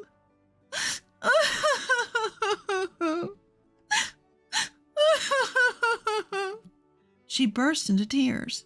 I was livid and yelled at Ricky's parents. What are you doing to my daughter? Ricky's parents came out from the living room. What's going on? Who do you think you are, making a scene in our home? You're bullying my daughter under the guise of discipline. They retorted. This is why we can't deal with women from single-parent homes. We're just disciplining an uncivilized girl. Your attitude is unacceptable. They began to mock us. What's going on? Ricky came out after hearing the commotion. Ricky, your wife is so flawed that we're disciplining her, and her unreasonable mother is making a fuss. Ricky's mom reported to him as if tattling. I confronted Ricky. If you're her husband, don't just stand there. Help Maureen. You're misunderstanding. Maureen is failing as a wife. My parents are just trying to make her presentable. Ricky arrogantly defended his parents. You're a failure as a husband. If you can't protect your own wife, stop this nonsense. I was furious and lunged at Ricky. Ricky retorted. You're taking advantage of my parents' kindness. I did you a favor by marrying a woman from a single-parent home. If you have a problem, take her back with you. With that, he shook off my hand. I lost my balance and fell at the entrance. Mom, are you okay? Maureen rushed to my side. I'm fine, Maureen. You don't need to stay here any longer. Get a divorce. When I urged Maureen to divorce, she weakly nodded. Okay, I understand. As we were about to leave, Ricky's parents sneered. You're probably going back to some rundown apartment. Feel free to come back any time. Yeah, but only if you apologize deeply. Ricky's parents took turns mocking us. I quickly retorted, You're the ones who don't get it. This house isn't yours. Don't get it twisted. What are you talking about? This house was inherited by Maureen from her grandfather, right? What's hers is mine. Ricky insisted it was his, refusing to listen. Actually, inherited property doesn't automatically become the spouse's. That's the law. I pulled out a piece of paper from my bag and showed it to them. It was a copy of the land registry for the house, proving that I was the legal owner. My father, Maureen's grandfather, left this house to me, not directly to Maureen. I've been the one paying the taxes. Ricky and his parents were dumbfounded. I calmly explained that I had gifted them the house as a wedding present, free of rent and taxes. What? I've never heard about this, Ricky. I don't know. She's probably bluffing. Ricky and his parents refused to believe us. Listen, you have no right to live here. If you understand, leave. Despite my declaration, they remained defiant. That's your problem. We're staying. You're the one who should leave. Fine. I'll see you in court, I said, taking Maureen with me as we left the house. As we exited, I noticed neighbors gathered, whispering among themselves after hearing the commotion. Among them was my friend Karen. Are you okay? Sorry for causing a scene. Karen looked concerned. I'll explain everything later, I said, hugging Maureen as we left. After that, Ricky and his family tried to continue living in the house, but word had spread in the neighborhood. People had noticed Maureen's declining health since her marriage. When it became known that they had bullied Maureen, tried to kick her out, and even attempted to take over the house, they were shunned as a disgraceful family. Living in a small town, word travels fast. It didn't take long for us to hear about Ricky and his family situation through Karen. Their reputation had plummeted, and they were even told not to dispose of their trash at the community dump. Apparently, they fled in the night. Karen told me, chuckling. Within a month of us leaving, Ricky had called my cell phone multiple times. "It's your fault we can't live there anymore because of the harassment. Apologize now." "I'm not sure what you're talking about." I brushed him off. "Apologize to us, and we'll clear up the misunderstanding with the neighbors. Then we'll forgive you." He still seemed to think they'd done nothing wrong. I was so disgusted that I hung up. A week after the calls, Ricky and his family showed up at my house unannounced. They were stunned when they arrived. Yes, I live in one of the city's most luxurious high-rise apartments. In fact, my late husband ran a company, and I took over as CEO after his passing.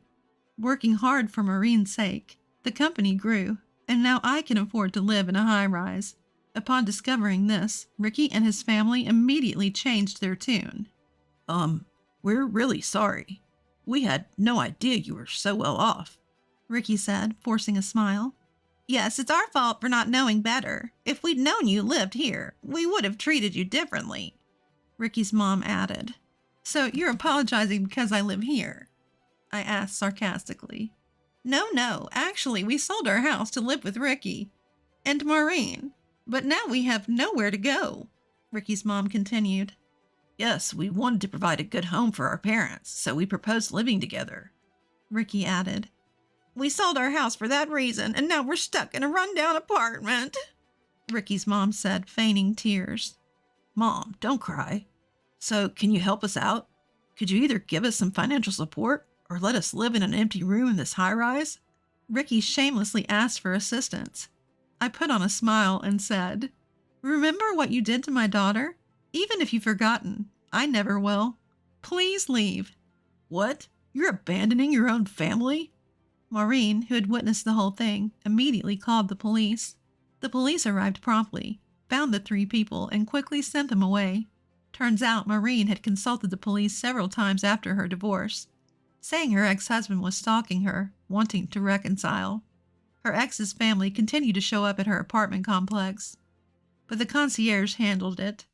They've been scraping by in a cheap, run-down 2-bedroom apartment ever since.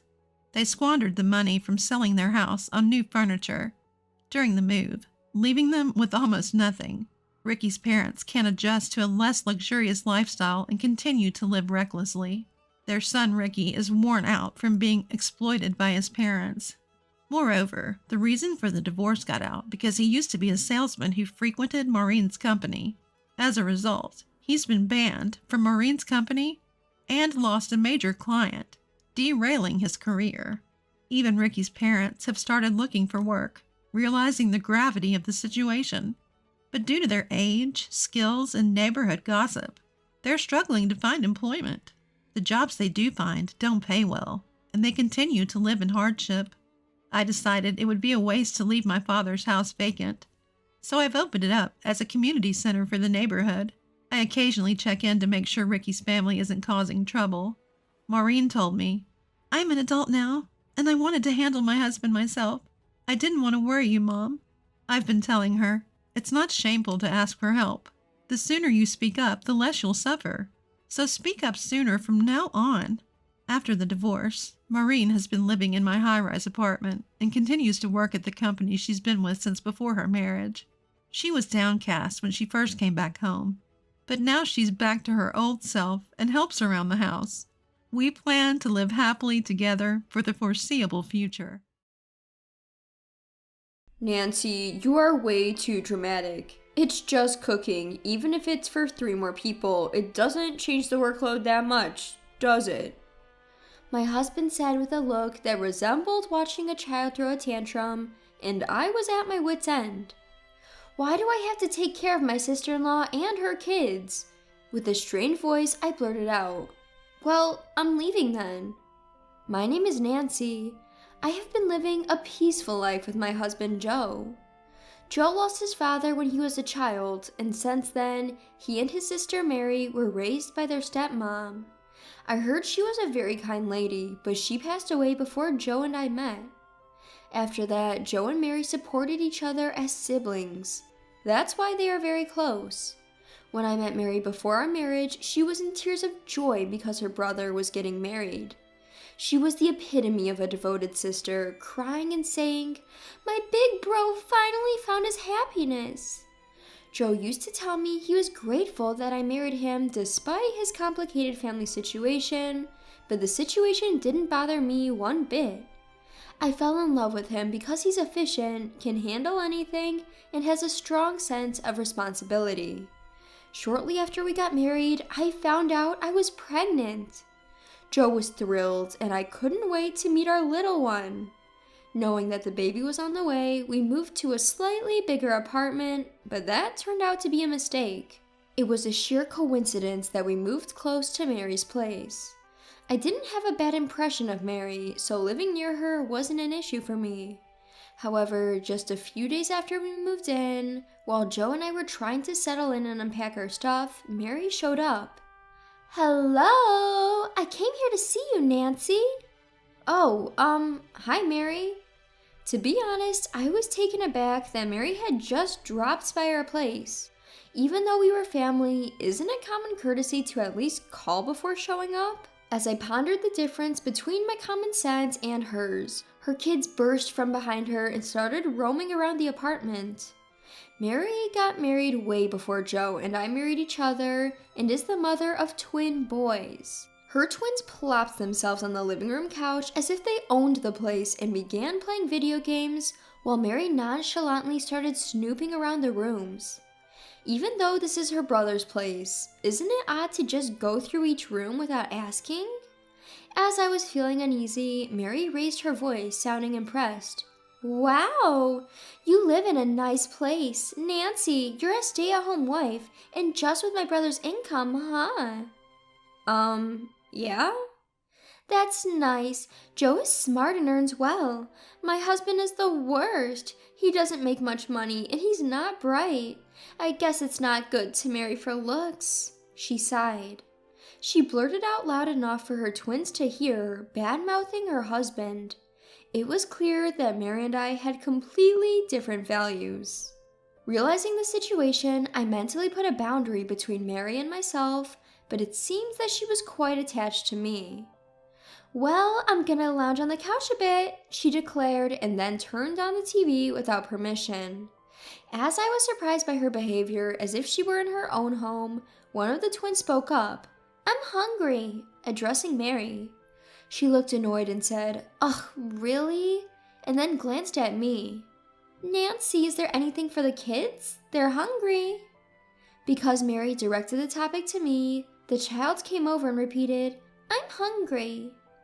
I couldn't just ignore the hungry children, so I made an early lunch. Since we had leftover rice from the day before, I made some fried rice. Upon serving it, they started eating it with gusto. There were only spoons for adults in our homes, and they seemed too big for the twins, causing fried rice to spill from the corners of their mouths. Mary made no attempt to clean up the mess. While eating her own fried rice, she advised, "You're having a child too, right? You should get spoons and stuff for kids." Her tone was rather condescending. Furthermore, she remarked, "Don't you think the fried rice portion is a bit small? It wasn't enough for me. Do you have anything else?" It's just Joe and me living here. Even the leftover rice wasn't that much. I was hungry too, but I handed all the fried rice to Mary and her children. Her audacity honestly made me angry. But she is Joe's only family. If things went sour between Mary and me, the one who would be hurt is Joe. Suppressing my anger, I answered, "We have instant noodles." Mary reluctantly agreed, "All right, that'll do." When I made the instant noodles and handed it to her, she said, "You're pregnant. You need to eat nutritious food, not instant stuff. It's bad for the baby." I genuinely wanted to kick her out of here right then and there. Just when I was getting a headache from Mary and her kids hanging around like they owned the place, I hinted at her. When are you planning to go back today? Don't you have to prepare for dinner? But Mary suggested something outrageous. Huh? I'm staying tonight. I want to see my brother. What? Since lunch was a bit of a letdown, make sure to serve a proper dinner. It's not good for the kids otherwise. Pointing at the kids who were running around in our apartment, Mary said this, and I finally protested, "Sorry, but I can't let you guys stay here. We're not prepared for guests. We don't have extra bedding or toys for the kids. It will be boring for them." "Oh, okay then. We'll leave after dinner. Make sure to get the bedding before we come next time." I was quite annoyed with Mary, who was acting high and mighty, but I left them behind and went out to buy dinner. Hoping Joe would ask her not to drop by unannounced, I suppressed my irritation and served the food. Joe came home while Mary and the children were eating dinner. Without surprise at her presence, Joe said, "Oh, Mary, you're here," and joined us for dinner. Even after dinner, Mary and her kids lingered around for a while before finally leaving. That's when I finally told Joe about what happened today. The fact that Mary just suddenly showed up, how she threw me for a loop by demanding lunch out of the blue, and that she ordered me to buy bedding for them. After telling him everything, Joe gave a thoughtful, "I see," and then responded with an answer I wasn't expecting. "Well then, we need to buy it sooner rather than later. We should also consider buying one for children. Let's go buy them by car on our next day off." Wait, are you serious? Joe nodded as if it was the most natural thing in the world, leaving me feeling incredulous. Despite telling him how hard it has been with me being pregnant, why would he prioritize his sister's requests over mine? I told Joe, "To be honest, I'm not thrilled with the idea of Mary showing up unexpectedly or staying over. It's a hassle and really stressful. Mary and I lost our parents, so we don't have a place to call home, and she probably sees this place like home and feels comfortable around you because you're her sister-in-law. Try to be understanding. Plus, you're going to be a mom soon, so it's good practice to care for kids. I guess you're feeling awkward because you're not close with her yet. You'll get used to it, just bear with it at first." Okay? The reason I reluctantly agreed was because I love Joe. There was a faint hope that if I could get along with Mary, maybe we could have peaceful days. On his next day off that week, he actually went to buy bedding. He also bought a lot of toys. They were obviously for the twins, but Joe laughed and said, "Our kids can use them when they get older." As for me, I wondered whether it was really okay for our children to be given hand-me-down toys, but I couldn't exactly tell him to return what he had bought. Mary seemed to like our home, now with bedding and toys. Since then, she started showing up to our place nearly every week. I asked Mary once, "Is your husband okay with being left alone? Doesn't he feel lonely?" But Mary flippantly dismissed my concern with, "He's fine. I don't care about a low-income man like him." I was trying to hint at her to go home, but she didn't get it. The only reason I couldn't directly tell her to stop coming or to leave was because I'm a timid person. I told Joe several times that Mary's overnight stays were stressful for me. At first, he listened to me seriously, but wouldn't budge from his position that I could eventually get along with Mary. Over time, Joe seemed to get annoyed with me talking ill of Mary, and he started to ignore what I was saying. The baby in my belly was growing healthily. Looking at the sonogram, I kept worrying about whether it was okay to stay with Joe. My breaking point came when I asked him, for the umpteenth time, to tell Mary not to come visit us anymore. "That's impossible. Mary is apparently getting a divorce." What? A divorce? Mary always spoke ill of her husband, so I had suspected that their marital relationship wasn't good, but I hadn't heard anything about a divorce. "She doesn't have any other place to stay, you know, so I thought we could live together." Why would Joe say something like that when I've been telling him how much I don't want Mary to come over? Looking at my speechless face, he turned his gaze on me as if he was looking at a petulant child. "Nancy, you're overreacting. Cooking for 3 more people isn't that much of a difference." I was at my wit's end. It was clear as day that Joe valued Mary more than he valued me. I'm leaving then. Ignoring Joe's startled, "What?" I fetched the largest suitcase from our closet. As I hurriedly packed my things, Joe was in a state of panic. "Why are you doing this?" I glared at him sharply in response to his flustered question. "You're always going to prioritize Mary over me, aren't you, Joe? It's always been like that. I thought you'd eventually say something to her, but you never did. And why am I the one who always has to do the housework like a maid? She comes over every week. She could at least help me." "Then you should have just told her that." "I didn't say anything to her because you matter to me, but I can't handle it anymore. Let's divorce."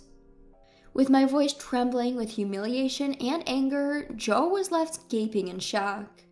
Ignoring him, I finished packing and returned to my parents' home. I explained the situation to my parents, told them I was getting a divorce, and promptly prepared the divorce papers. I filled out my section and mailed it with a letter saying, "I don't need any settlement, just the divorce." A few days later, Joe showed up at my parents' home. "It's ridiculous to divorce over something like this. What about our unborn child?" "Thankfully, my parents are healthy. I will raise the child with their help. So, Joe, please don't interfere with us anymore." "Why? Is it so wrong to care for your sibling?" "If we're married, I wanted you to consider me and our unborn child first. But in your world, Mary is always the most important. I can't be with you anymore, Joe." I coldly stated my intentions, and while Joe tried to persuade me otherwise, I did not change my mind about the divorce. In the end, a defeated Joe signed the divorce papers and left my parents' house. We were happy before Mary came to our home. The thought brought tears to my eyes as I watched Joe's shrinking figure depart. A few weeks later, I received a call from Mary.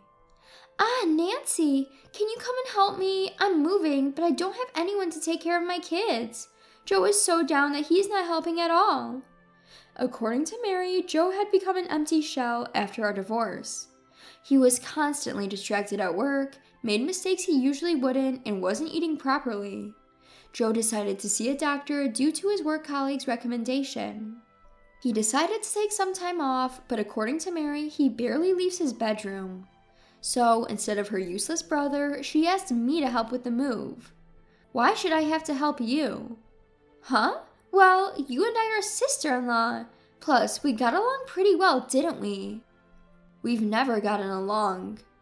On the other side of the phone, Mary seemed genuinely surprised, thinking that we were close. I had done my best to convey, "Go back to your place and don't come to our home," but it seems that feelings don't get across unless they're put into words. Regretting that I hoped she would understand, I laid out my feelings to Mary. "I may have married Joe, but I never intended to become your mother. I've asked you many times not to come over without calling. Why should I get along with someone who can't even respect that simple request?" "But I'm raising twins. It's hard, so it can't be helped." "If you had cooperated with your husband, wouldn't things have worked out? You found it bothersome to work with a disobedient husband and pushed everything onto me, right? I'm not a maid or anything. Do you really think I'd feel good about being treated like that? Imagine if you were in the same situation." Mary, seeming confused, countered, "But Nancy, aren't you my sister-in-law?" I sighed in response. "I divorced Joe, so you and I are complete strangers now. From now on, you and your brother should support each other and live together. We probably won't see each other again. Goodbye." After decisively ending the call, I blocked Mary's number. For a while, she continued to send me messages on WhatsApp telling me how hard her life was. Apparently, Joe spends his days crying, saying, "I wanted to see my kids," and the twins are in their mischievous phase. Mary seemed to be having a tough time taking on all the housework and parenting she had been neglecting. I was able to give birth to my baby safely, a healthy and adorable boy. For a while, I plan to rely on my parents, but once my child gets into daycare, I plan to go back to work. As a single mother, I was determined to raise him well. I will pour all my love into my son to make sure he never feels lonely without a father. I'll make sure you're happy. Holding my finger with his tiny hand, he made me smile softly.